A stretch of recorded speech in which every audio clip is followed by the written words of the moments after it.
जय हिंद मेरे प्यारे दोस्तों, स्वागत है आपका अपने YouTube चैनल प्ले स्टडी पर। तो मेरे प्यारे स्टूडेंट, जैसा कि आपको पता होगा कि 2026 का जो आपका प्री बोर्ड परीक्षा है वो चालू हो गया है।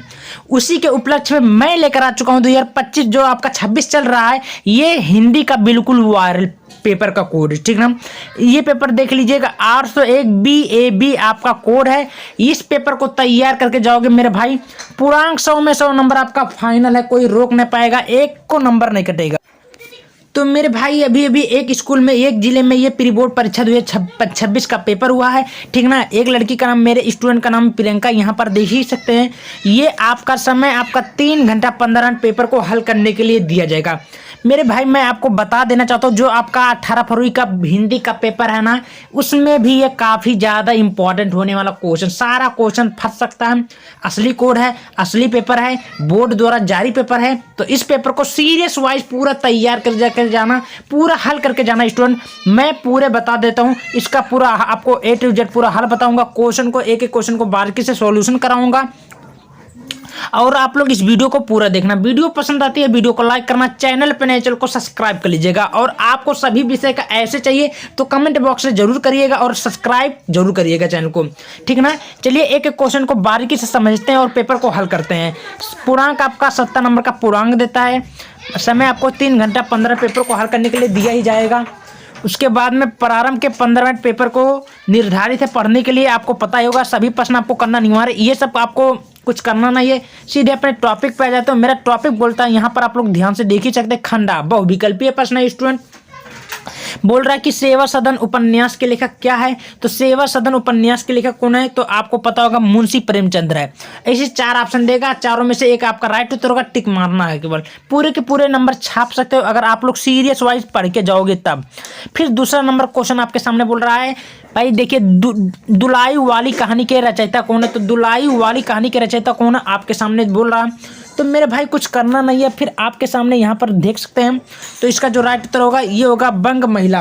क्या होगा स्टूडेंट, आपके सामने बंग महिला, मैं टिक लगा दे रहा हूँ, आप लोग ध्यान से देख सकते हैं क्या होगा। ये आपका दूसरा का सी होगा। फिर तीसरा क्वेश्चन देखिए, आलोचकों ने गद्य की कसौटी कहा है, किसको कहा। तो चारों में से एक सही उत्तर कौन है भाई। तो आपका एक राइट उत्तर होगा बी, निबंध होगा। क्या होगा, निबंध को कहा। फिर आपके सामने चौथा नंबर क्वेश्चन देखिए, स्मृति की रेखाएं रेखा चित्र के रचनाकार कौन है मेरे भाई। तो चौथा का राइट उत्तर क्या होगा, आपके सामने है भाई। तो चौथा का आपका राइट उत्तर आपका कौन सा होगा, डी होगा, यानी महादेवी वर्मा को कहा गया है। किसको कहा, महादेवी वर्मा को। फिर 5वां क्वेश्चन देखिए, हिंदी गद्य साहित्य में शुक्ल युग की समय सीमा मानी जाती है, कब से कब तक मानी जाती है। तो 5वां नंबर क्वेश्चन आपके सामने बोल रहा, तो इसका राइट उत्तर होगा सन 1918 से लेकर 1938 तक, ये आपका राइट उत्तर होगा। फिर 6वां देखिए, शिवराज भूषण के रचनाकार कौन है मेरे भाई। तो शिवराज भूषण के रचनाकार कौन है, 6वां नंबर क्वेश्चन को देखिए, तो इसका राइट उत्तर होगा भूषण को कहा, ये आपका राइट उत्तर होगा भूषण है, ठीक है। चलिए फिर 7वां नंबर पर हम लोग ध्यान से पूर्वक से चल जाते हैं। बोल रहा है ध्यानपूर्वक देखिए, भारतेंदु के प्रवर्तक माने जाते हैं। तो मेरे प्रिय भाई, भारतेंदु के प्रवर्तक किसे माने जाते हैं। चारों में से आपको पता होगा भारतेंदु हरिश्चंद्र को ही माना जाता है। फिर आपका 8वां नंबर क्वेश्चन देखिए, दूसरा सप्ताह कब प्रकाशित हुआ था। तो 8वां नंबर क्वेश्चन आपके सामने है, तो इसका राइट उत्तर होगा 1951, आपका राइट उत्तर होगा। कौन सा होगा, 1951 आपका राइट उत्तर होगा, ठीक है। चलिए फिर आपका सामने बोला 9वां नंबर, लोकायतन की रचनाकार कौन है मेरे भाई। तो लोकायतन की रचनाकार कौन है, इसका राइट उत्तर आपके सामने है, सुमित्रा नंदन पंत है। कौन है भाई, सुमित्रा नंदन पंत है। फिर 10वां नंबर क्वेश्चन देखिए, महादेवी वर्मा के रचनाकार नहीं है। तो महादेवी वर्मा के रचनाकार नहीं है, कौन है नहीं है भाई। तो आपके पता होगा एक उर्वशी, आपका राइट उत्तर होगा उर्वशी, उर्वशी आपका राइट उत्तर होगा, ठीक है। अब हम लोग आगे बढ़ जाते हैं। आगे हमारा यहाँ पर 11वां नंबर क्वेश्चन बोल रहा है, निर्वेद किस रस का अस्थाई भाव कौन सा है भाई, निर्वेद। तो निर्वेद आपका राइट उत्तर होगा शांत का अस्थाई भाव क्या निर्वेदी होता है। समझ में आ रही है। 12वां नंबर क्वेश्चन देखिए भाई, रोला छंद में चरण होते हैं, कितना होते हैं आपको पता होगा। तो रोला में कुल आपका 4 चरण होते हैं। कई चरण, 4 होते हैं, आपका राइट उत्तर होगा। फिर आपके सामने ध्यान पूर्वक देखिए मेरे भाई, 13वां नंबर आपके सामने बोल रहा है, थोड़ा आप लोग ध्यान से देखिए, चरण कमल बंधु हरिराई पंकित में कौन सा अलंकार है मेरे भाई, आपके सामने बोल रहा था। तो 13वां का आपका राइट उत्तर क्या होगा। तो इसका जो राइट उत्तर होगा वो होगा रूपक अलंकार। कौन सा होगा, रूपक अलंकार मेरे भाई। फिर आपके सामने 14वां नंबर क्वेश्चन को ध्यानपूर्वक देखिए। बोल रहा है माता पिता में प्रयुक्त समास कौन सा समास है? सब लोग जानते हैं। तो ये माता पिता आपका कौन सा समास है? द्वंद्व समास है। कौन सा समास? द्वंद्व। 15वां क्वेश्चन देखिए, चंद्रमा का पर्यायवाची क्या है? तो 15वां का पर्यायवाची आपको पता होगा क्या होगा मेरे भाई? 15वां का पर्यायवाची आपका होगा राकेश होगा। क्या होगा? राकेश, आपको पता होगा। फिर 16वां नंबर क्वेश्चन आपके सामने बोला सहोदर में प्रयुक्त उपसर्ग है सहोदर। तो सहोदर में इसका उपसर्ग बताना। तो सा है। क्या है स्टूडेंट? सा आपका राइट उत्तर होगा। 16वें का आपका ए होगा। फिर आपके सामने 17वां नंबर क्वेश्चन बोल रहा है युष्मद् शब्द का प्रथमा विभक्ति एकवचन का रूप क्या होगा? तो 17वां का आपका राइट उत्तर क्या होगा मेरे भाई? बहुत आसान क्वेश्चन 17वां का आपको पता होगा। जल्दी बताओ 17वां का कौन सा पेपर आपका राइट उत्तर होगा? तो ये आपका बी है त्वम। 18वां देखिए, विकारी शब्द कितने प्रकार के होते हैं मेरे भाई? विकारी शब्द कितने प्रकार के होते हैं सबको पता होगा। विकारी आपका कितने प्रकार का होता है? 18वां नंबर। तो आपका 4 प्रकार का होता है। क्या प्रकार का? 4 प्रकार का। लास्ट क्वेश्चन देखिए भाई, क्रमवाच्य में प्रधानता होती है किसकी होती है? 19वां नंबर। तो इसका राइट उत्तर होगा सी, कर्म की होती है। तो मेरे भाई आपको पता होगा। फिर एक आपका क्वेश्चन बोला 20 वाला, शब्दों का सार्थक समूह जब अपनी पूर्णता और व्यवस्था पदक्रम को प्राप्त करता तो कहलाता क्या है? तो ये आपको कमेंट बॉक्स में करना है, क्या आपने लगाया था? चारों में से आप कमेंट करिएगा। फिर आपके सामने खंडबाह वर्णनात्मक प्रश्न जो कि आपका 6 नंबर बिल्कुल देता है। वो बोला है कि वो निम्नलिखित में किसी एक गद्यांश पर आधारित प्रश्नों का उत्तर दीजिए।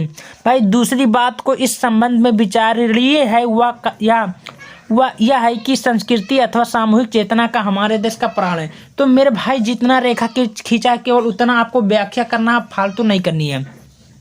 तो आपका ये पाठ कहाँ से लिया गया आपको पता होगा, पहले ही पाठ का है, ठीक है, आचार्य रामचंद्र शुक्ल का है। आप लोग जान जाइए कौन सा है, ठीक है भाई। उपयुक्त गद्यांश का संदर्भ लिखना था, क्वेश्चन बोला उसको हल करना था, फिर व्याख्या करना जो कि आपका 2-2 नंबर का दिया जाएगा मेरे भाई। उसको नहीं आता फिर अथवा करके देता है, ये नीचे वाला कर सकते हैं। वह अश्वारोही अवाकू खड़ा था, बुढ़िया के प्राण पक्षी अनंत में उड़ गए। तो इस टाइप का क्वेश्चन आपको कुछ करना नहीं मेरे भाई। ये आपका आचार्य जयशंकर प्रसाद का ममता पाठ का है, तो वहाँ से संदर्भ लिखना है, क्वेश्चन व्याख्या बोला फिर क्वेश्चन बोला है, ठीक है। अब फिर उसके बाद में हम लोग थोड़ा बैक हो जाते हैं। फिर आपके सामने यहाँ पर ध्यान से देखिए, निम्नलिखित में किसी एक गए पद्यांश पर आधारित प्रश्न को उत्तर दीजिए, जो कि आपका 6 नंबर। वो गद्य का था, ये पद्य का स्टूडेंट।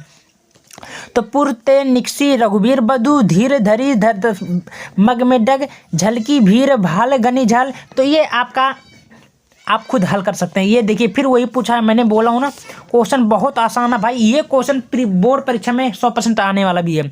छड़ मार दिया कर कोड़े से, रड़ किया उतर कर घोड़े से। तो ये आपको समझ सकते हैं, अपना खुद कर सकते हैं, ज़्यादा कठिन तो नहीं होगा। फिर आपके सामने यहाँ पर आप लोग ध्यानपूर्वक देख ही सकते हैं 23वां नंबर, नीचे दिए गए संस्कृत गद्यांश में भाई संदर्भ हिंदी में अनुवाद करना। भाई 5 नंबर का बोला है। तो यह ऐसा नगरी भारतीय संस्कृत भाषाएं केंद्रम स्थल बस्ती, यानी कि यह नगरी भारतीय संस्कृत और संस्कृत नगर का केंद्र स्थल है, मिलन स्थल है। तो भाई संस्कृत का इसको आपको अनुवाद करना होगा, आप लोग खुद कर सकते हैं, बहुत आसान ही है। अथवा करके दिया है। फिर बोला नागरिक बहुकल्यम, अथवा करके दिया। अगर उसको नहीं आती तो नीचे वाला भी कर सकते हैं, तो वो आसान है, उसको कर सकते हैं। 24 क्वेश्चन देखिए, 5वां नंबर आपके बोला नीचे दिए गए संस्कृत में पद्यांशों में एक संदर्भ हिंदी में अनुवाद करें। तो सर्वे भवन्ति सुखिनः, सर्वे सन्तु निरामया, सर्वे भद्राणि पश्यन्तु मा कश्चित् दुःखं भवेत्, ठीक है। तो आपको कर लेनी है। फिर अथवा करके दिया है, फिर उसको नहीं तो नीचे वाला भी कर सकते हैं। फिर आपके सामने 25 नंबर क्वेश्चन देखिए, अपने पठित खंड का आपको सारांश लिखना होगा। मुक्ति दूत का चाहे ज्योति जवाहर का चाहे मेवाड़ का, जो भी अपने जिला वाइज हो उसको कर सकते हैं, ठीक ना। तो पूरा पेपर हल कर लीजिए, पूरे के पूरे नंबर मिलेंगे। और अगर पेपर चाहिए तो वीडियो को ज़्यादा शेयर कमेंट करें।